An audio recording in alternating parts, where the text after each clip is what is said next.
അമ്മമാരോട്. അമ്മമാരെ ഇനി എന്ത് കണ്ണകിമാരാവുക. മുലചുരന്നൊഴുകുന്ന പ്രളയത്തിൽ ഹൃദയവും ഗർഭപാത്രവും പറിച്ചെടുക്കുന്ന ചുടുചോരയിൽ ഒലിച്ചു പോകട്ടെ കാമവെറിയരുടെ മർദ്ദകരുടെ സിംഹാസനങ്ങൾ. ഇത് 2017 എഴുതിയതാണ്.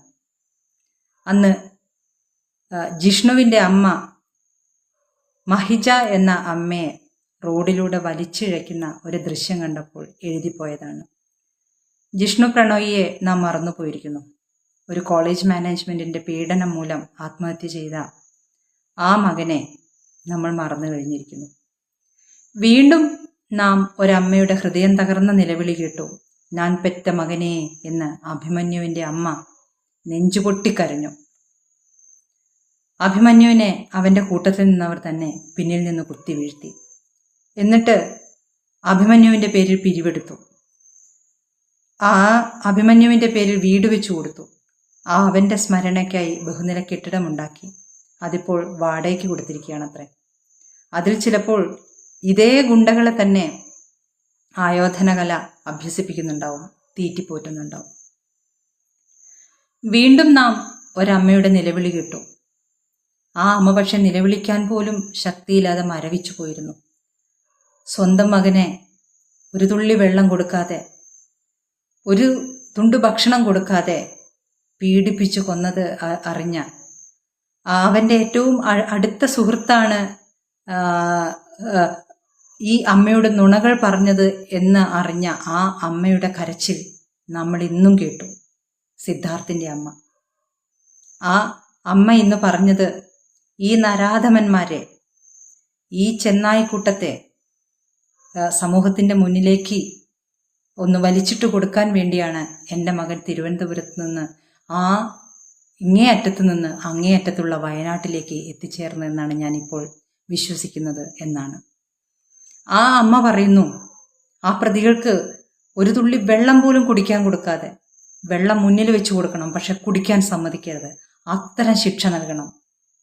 എന്നിട്ട് എന്തുകൊണ്ടാണ് സിദ്ധാർത്ഥിന് ശേഷവും ഇങ്ങനെ സംഭവിക്കുന്നത് എന്നുള്ള ചോദ്യത്തിന് ആ അമ്മ പറയുന്നത്, ആ കുട്ടികൾക്ക്, ആ പ്രതിയായ വിദ്യാർത്ഥികൾക്ക് യാതൊരു ശിക്ഷയും ലഭിക്കാത്തത് കൊണ്ടാണ്.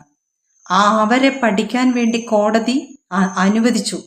വീണ്ടും ഈ രക്ഷിതാക്കൾ ചേർന്ന് സ്റ്റേ എടുത്തത് കൊണ്ടാണ് അവർക്കിപ്പോൾ ക്ലാസ്സിൽ പോകാൻ പറ്റാതിരിക്കുന്നത്. അല്ലെങ്കിൽ അവർ റെഗുലർ കോളേജിൽ പോയേനെ. ഇതാണ് ഇവിടുത്തെ നിയമവ്യവസ്ഥ. രാഷ്ട്രീയക്കാരുടെ സഹായം.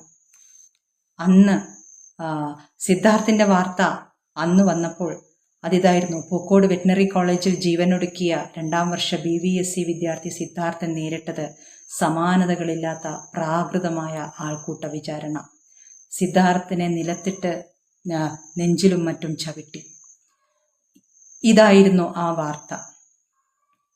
ആ കുഞ്ഞിന് ഒരു തുള്ളി വെള്ളം പോലും കൊടുത്തില്ല എന്ന് അറിഞ്ഞപ്പോൾ എല്ലാ മനുഷ്യരെയും പോലെ വേദന കൊണ്ട് പുളഞ്ഞുകൊണ്ട് എഴുതിയ ആ ഒരു കുറിപ്പാണിത്. 10 മാസം ചുമന്ന് അവൻ്റെ ചലനങ്ങളും ചവിട്ടും കുത്തും അറിഞ്ഞ് നൊന്തുപെറ്റ ഒരമ്മയുണ്ട്. അവന് വിശന്നപ്പോഴൊക്കെയും അവൻ്റെ ചൊരിവായിലേക്ക് മുലക്കണ്ണ് ചേർത്ത് വെച്ച് മാധുര്യമുള്ള നറുമ്പാൽ അവൻ്റെ നെറുകയിൽ കയറി ശ്വാസം മുറിയാതെ അവൻ്റെ വിശപ്പാറ്റി ആ കിളുന്ന ചിരിയിൽ തൻ്റെ സർവ്വവിശപ്പും മറന്നുപോയ ഒരമ്മ. അമ്മമാരെ, ആ അമ്മയോടാണ് കേരളം പറയുന്നത്, നിന്റെ കുഞ്ഞിനെ ഞങ്ങൾ 3 ദിവസം പട്ടിണിക്കിട്ടു മർദ്ദിച്ചുവെന്ന്. കൈ വളരുന്നോ കാല് വളരുന്നോ എന്ന് നോക്കി നീന്താനും ഓടാനും നടക്കാനും എല്ലുകൾക്ക് ബലക്ഷയം വരാതിരിക്കാൻ തൻ്റെ അധ്വാനവും അവൻ്റെ തെളിഞ്ഞ ചിരി കാണാൻ സുഖഭോഗങ്ങളും മാറ്റിവെച്ച ഒരച്ഛനുണ്ട്. അച്ഛന്മാരെ, ആ അച്ഛനോടാണ് കേരളം പറയുന്നത്, നിലയ്ക്കാത്ത അതിക്രൂരമായ മർദ്ദനത്തിൽ നിങ്ങളുടെ മകൻ്റെ വാരിയെല്ലുകൾ ഒടിഞ്ഞു പോകാതിരുന്നത് അവൻ യുവാവായിരുന്നത് കൊണ്ട് മാത്രമാണെന്ന്. വിശന്നപ്പോൾ അവൻ അമ്മയെ ഓർത്തിട്ടുണ്ടാവും. വേദനിച്ചപ്പോൾ അച്ഛൻ ഓടി വന്നിരുന്നെങ്കിൽ എന്ന് ആഗ്രഹിച്ചിട്ടുണ്ടാവും. ഈ ക്രൂരതയിൽ നിന്ന് തന്നെ രക്ഷിക്കാൻ സഹപാഠികൾ ആരെങ്കിലും മുന്നോട്ട് വരണേ എന്ന് പ്രാർത്ഥിച്ചിട്ടുണ്ടാവും. ഈ നെറികെട്ട രാഷ്ട്രീയ പ്രത്യയശാസ്ത്രത്തെ നമ്മുടെ ജീവിതത്തിൻ്റെ സമസ്ത മേഖലകളിൽ നിന്നും അടിച്ചിറക്കി പടിയടച്ച് പിണ്ടം വെച്ച് ശുദ്ധി ചെയ്യേണ്ട കാലം അതിക്രമിച്ചിരിക്കുന്നു. അമ്മമാരെ, കലാലയങ്ങളിൽ അതിക്രൂരമായി നമ്മുടെ മക്കളെ അടക്കി ഭരിക്കുന്ന ഈ മാർക്സിസ്റ്റ് പ്രത്യയശാസ്ത്ര തെമ്മാടികളെ എങ്ങനെ കൈകാര്യം ചെയ്യാം എന്നാണ് നിങ്ങൾ കരുതുന്നത്? നമ്മുടെ കൂട്ടത്തിൽ ഒരുത്തനെ മർദ്ദിച്ചിട്ടും പട്ടിണിക്കിട്ടിട്ടും നട്ടെല്ല് ചവിട്ടി ഒടിച്ചിട്ടും മിണ്ടാതെ ഉരിയാടാതെ അവരെ ഭയന്ന് ജീവിക്കേണ്ട ഗതികളിൽ നിന്ന് അച്ഛന്മാരെ, നിങ്ങളുടെ മക്കളുടെ നട്ടെല്ല് നിങ്ങൾ എങ്ങനെയാണ് സംരക്ഷിക്കുക? അതോ ഇനിയും നമ്മുടെ മക്കൾ വിശന്നും വിറച്ചും ജീവൻ ബലി നൽകിയും മുന്നോട്ട് പോകട്ടെ എന്ന് തന്നെയാണോ? പീഡനങ്ങളും കൊലകളും വടക്കേ ഇന്ത്യയിൽ നടന്നാൽ മാത്രം കുരയ്ക്കുന്ന എച്ചില് നക്കികളെ നമ്പി ഇനിയും നമ്മുടെ മക്കളെ കൊലയ്ക്ക് കൊടുക്കണം? ഇത് കണ്ടുകൊണ്ടാണ് മറ്റുള്ളവരും വളരുന്നത്, കുട്ടികൾ വളരുന്നത്. അവർ ഈ സംഘടനകളിലേക്ക് വന്നുകൊണ്ട് ഇതേ കാര്യങ്ങളാണ് പരിശീലിക്കുന്നത്.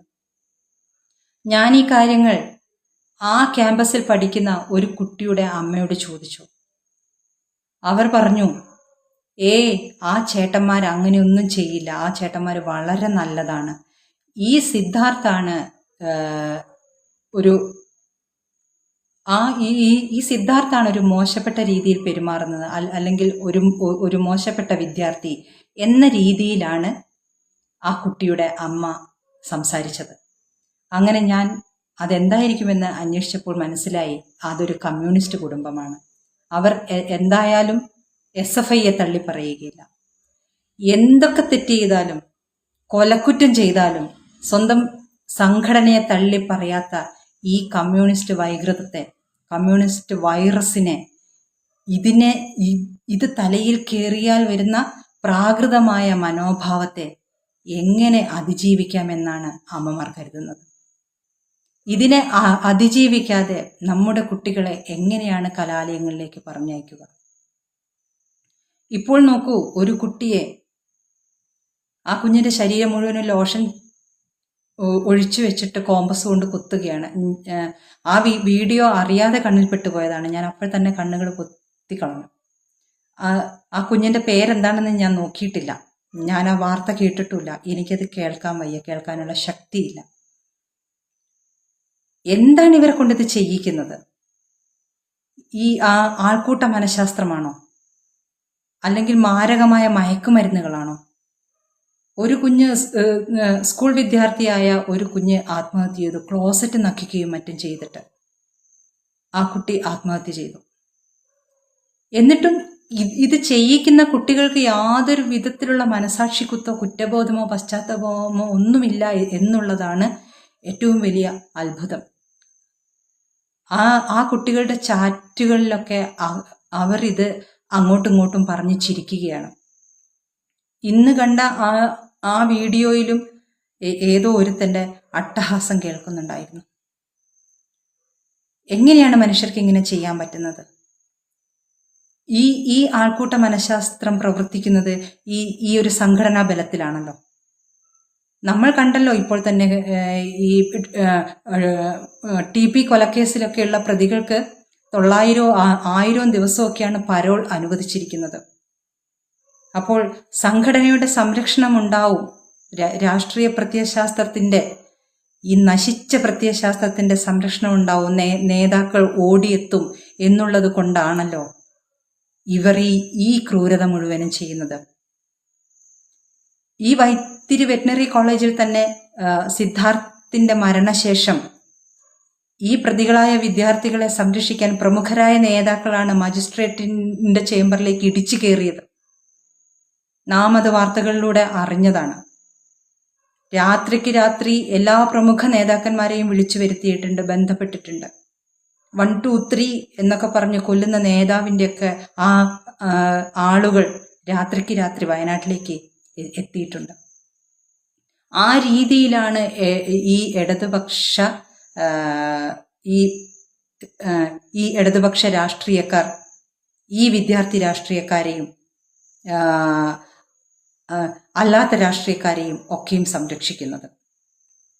അതുകൊണ്ട് തന്നെയും നിയമത്തെ ഭയമില്ലാത്ത ഒരു കൂട്ടം പ്രാകൃത മനുഷ്യരായി ഈ ഇടതുപക്ഷക്കാർ അധപ്പതിച്ചിരിക്കുന്നു.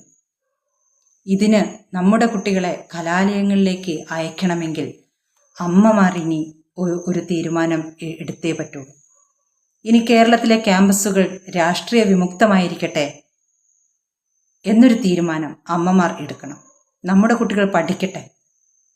രാഷ്ട്രത്തെക്കുറിച്ചുള്ളതാണ് രാഷ്ട്രീയം. അതവർ സ്വയം ആർജിച്ചുകൊള്ളും. ആരും ഈ അവരുടെ തലച്ചോറുകളിലേക്ക് വൈറസിനെ കയറ്റിവിടേണ്ട ആവശ്യമില്ല. കലാലയങ്ങൾ രാഷ്ട്രീയ വിമുക്തമായിരിക്കട്ടെ.